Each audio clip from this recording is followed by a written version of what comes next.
Alors bonjour à tous, aujourd'hui nous allons parler de la Trinité et j'ai un petit problème avec le mot Trinité, c'est simplement parce que ce mot n'apparaît pas dans la Bible. Alors il y a aussi d'autres mots qui n'apparaissent pas dans la Bible, comme le mot Bible par exemple, le mot millénium, la plupart des chrétiens attendent le millénium, et le mot incarnation. Donc ce n'est pas parce que ces mots n'apparaissent pas dans la Bible en tant que tels que la Bible n'en parle pas. Donc ce n'est pas parce que le mot Trinité n'apparaît pas dans la Bible que la réalité de la Trinité ne s'y trouve pas. Donc il faut qu'on puisse examiner les Écritures pour voir est-ce que la Bible parle de la Trinité. Donc, comment est-ce que les théologiens définissent la Trinité? Les théologiens disent qu'il n'y a qu'un seul Dieu, Dieu est un en trois personnes. Bon, vous ne trouverez pas cette formulation dans la Bible et puis elle est assez compliquée à comprendre. Ce que nous allons voir par contre dans la Bible, c'est que la Bible nous présente Dieu le Père, Dieu le Fils, Dieu le Saint-Esprit, comme étant à la fois identiques, c'est-à-dire que c'est la même chose, c'est le même Dieu, et comme étant à la fois différents. C'est-à-dire que la Bible nous montre que le Père, le Fils et le Saint-Esprit sont différents. Ils sont à la fois donc identiques et différents. Alors, pour bien comprendre la Trinité, il faut déjà être d'accord sur le fait que Jésus-Christ soit Dieu. Vous ne pouvez pas accepter la Trinité si vous considérez que Jésus-Christ n'est pas Dieu. Bon, est-ce que Jésus-Christ s'est déclaré Dieu? Il s'est déclaré Dieu à deux reprises. Dans l'évangile de Jean, au chapitre 8, les derniers versets, Jésus dit « Avant qu'Abraham ne fût, je suis ». Jésus fait bien exprès d'utiliser le présent de l'indicatif, puisque Dieu, dans l'Ancien Testament, dit à Moïse, dans Exode 3, il dit celui qui s'appelle « Je suis » t'a envoyé. Donc le nom de Dieu, dans l'Ancien Testament, c'est « Je suis ». Et donc Jésus, en reprenant ce nom-là dans le Nouveau Testament, indique clairement qu'il est Dieu. Il suffit de voir par exemple la réaction des Juifs qui l'entendent. Dès que Jésus dit « Avant qu'Abraham ne fût, je suis », les Juifs ramassent des pierres pour le lapider parce que pour eux c'est un blasphème. Ils ont bien compris que Jésus se déclare Dieu. Alors si vous tombez sur une version où Jésus dit « Avant qu'Abraham ne fût, j'étais », il y a une erreur. Parce que Jésus en grec, le Nouveau Testament a été écrit en grec, Jésus en grec dit bien ego eimi, c'est-à-dire moi je suis. Si Jésus voulait dire avant qu'Abraham ne fût, j'étais, Jésus aurait utilisé une autre expression grecque et il aurait utilisé l'expression et nous. Et nous signifie j'étais. Mais c'est pas ce que Jésus utilise comme expression. Donc, quelqu'un vient vous dire qu'avant qu'Abraham ne fût, j'étais, ça n'a absolument rien à voir avec ce que Jésus dit. Donc ça c'est le premier élément où Jésus démontre qu'il est Dieu. Le deuxième élément, là où Jésus dit qu'il est Dieu, c'est toujours dans l'évangile de Jean, au chapitre 5, les versets 22 à 23. Dans ces passages, Jésus dit « Afin que tous honorent le Fils, comme ils honorent le Père ». Donc Jésus est en train de réclamer, il est en train d'exiger qu'on l'honore comme on honore le Père, ou comme on honore Dieu. Alors déjà, si on prend en comparaison, nous allons voir que quand Dieu nous dit « Honore ton père et ta mère afin que tes jours se prolongent sur la terre que Dieu t'a donnée », personne ne va honorer son père et sa mère comme il honore Dieu. Parce que l'honneur de Dieu, l'honneur qui revient à Dieu est un honneur tout à fait particulier.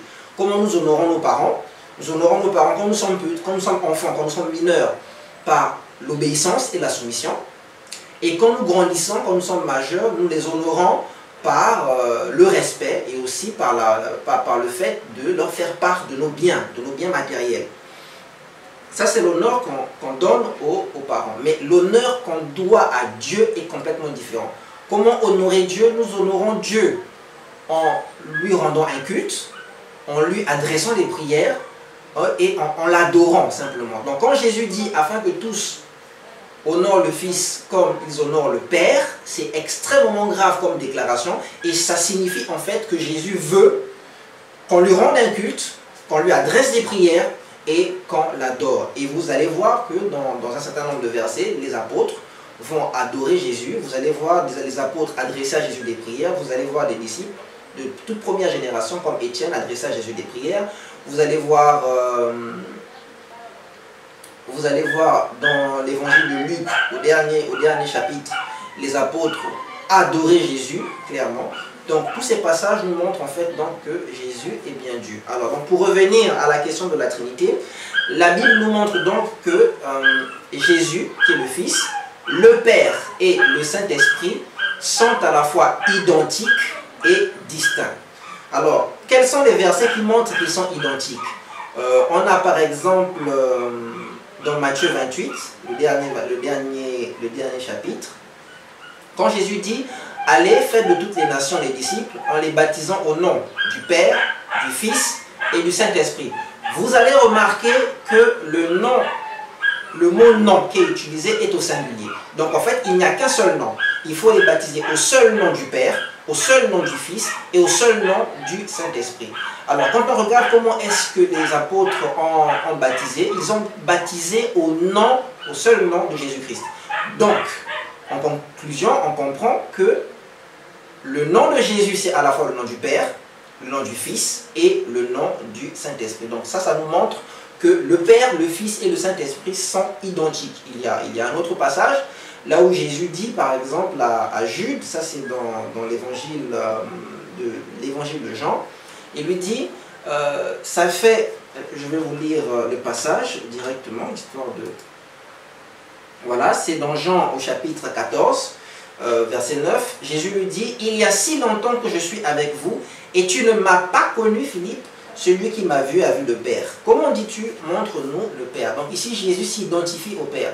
Il ne dit pas à Philippe, « Il y a si longtemps que je suis avec vous, et tu n'as pas connu le Père. » C'est pas ce qu'il dit. Il dit, « Il y a si longtemps que je suis avec vous, et tu ne m'as pas connu, moi. » Donc celui qui m'a vu a vu le Père. Donc ça, c'est encore un verset qui montre que Jésus et le Père sont identiques. Bon, alors il y a cet autre passage dans le Nouveau Testament où on nous dit que l'Esprit c'est le Seigneur. C'est dans 2 Corinthiens, je crois 2 Corinthiens chapitre 12, où l'apôtre Paul nous dit l'Esprit c'est le Seigneur, sans préciser s'il s'agit de Jésus-Christ ou s'il s'agit de Dieu le Père.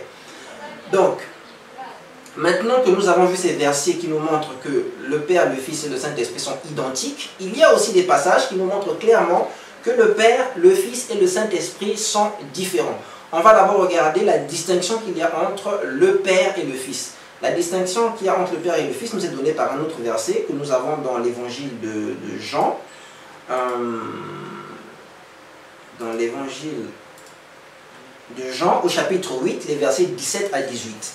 Ça, c'est Jésus qui parle. « Il est écrit dans votre loi que le témoignage de 2 hommes est vrai.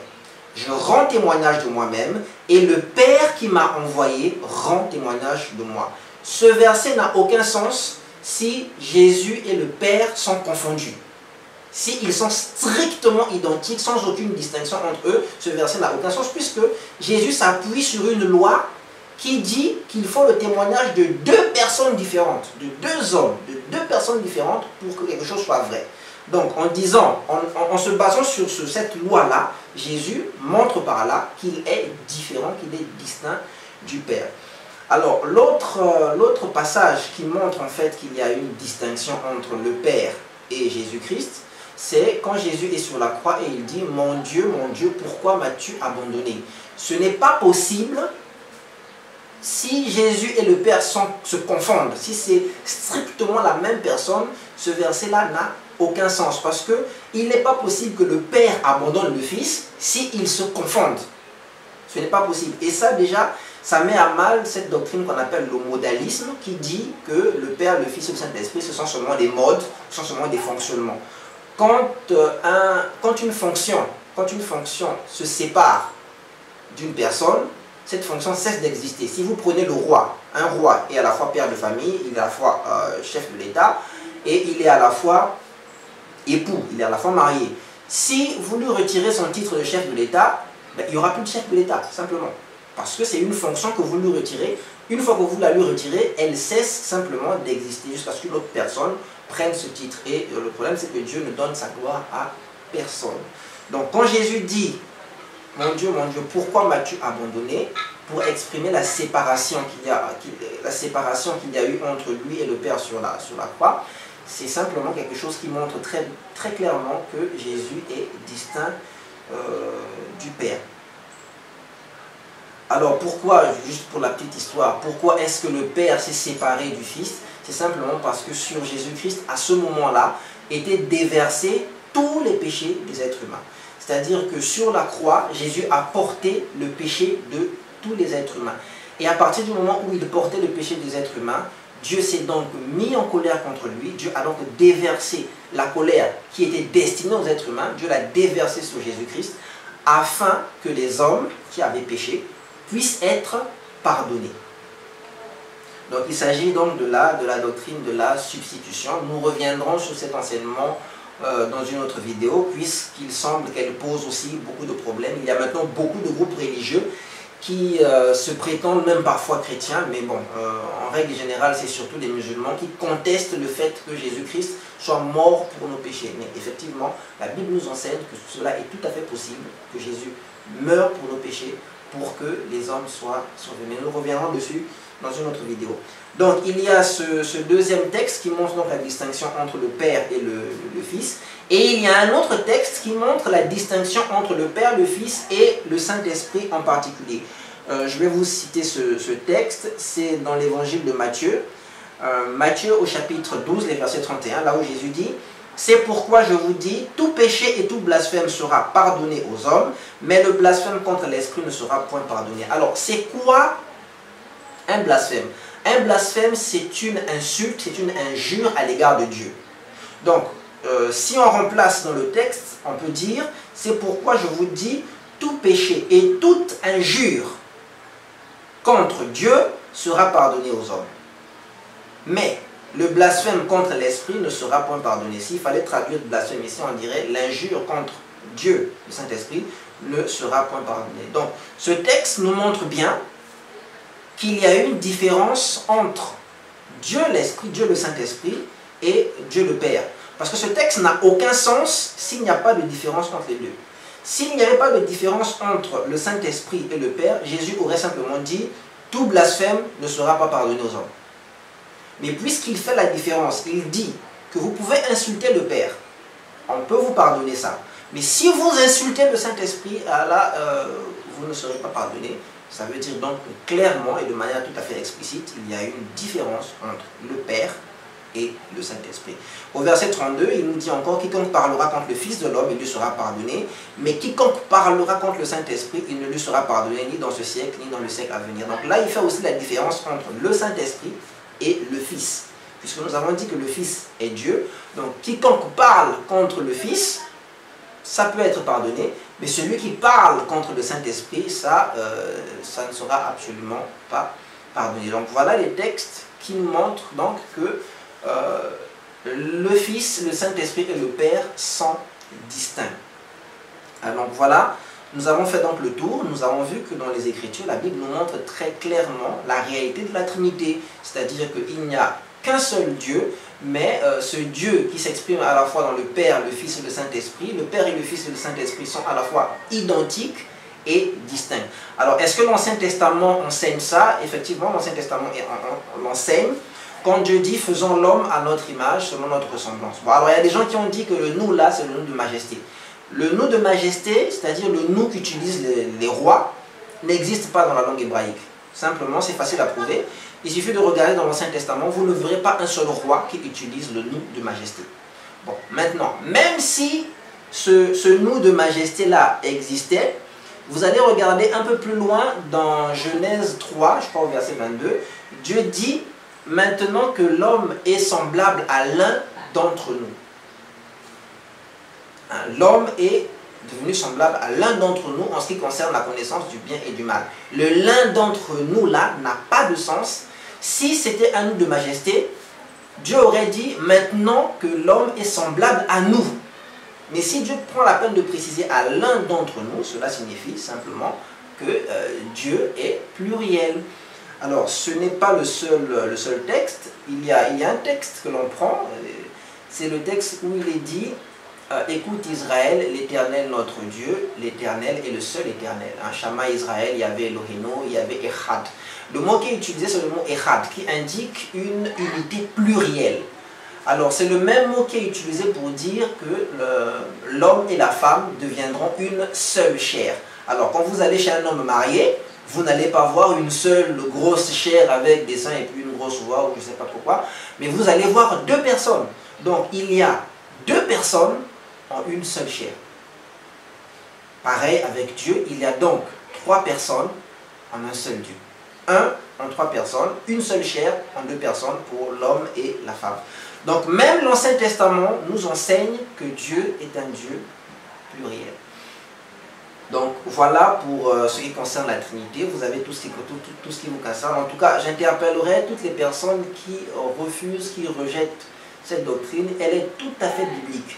Et lorsque vous décidez de rejeter un attribut de Dieu ou de rejeter un enseignement qui concerne Dieu, simplement parce que ça ne vous arrange pas, à l'instant même, vous vous fabriquez un faux Dieu. Vous fabriquez un Dieu qui n'existe que dans votre tête et vous devenez ce qu'on appelle un idolâtre. C'est pourquoi, en général, les personnes qui ont du mal avec la Trinité, ce sont des personnes qui manifestent difficilement le fruit d'une véritable conversion parce que simplement, ils croient en un Dieu qui n'existe pas. Dieu est un en trois personnes. C'est vraiment la réalité que nous présente la Bible. Nous l'avons vu, le Père, le Fils et le Saint-Esprit sont à la fois identiques et distincts. Si le Dieu que vous priez, le Dieu que vous enseignez ne correspond pas à cette réalité biblique-là, sachez simplement que vous enseignez, vous prêchez un Dieu qui n'a rien à voir avec le Dieu des Écritures. Vous êtes donc ce qu'on appelle un idolâtre. Donc voilà, que le Seigneur vous bénisse et j'espère vous retrouver lors de prochaines vidéos.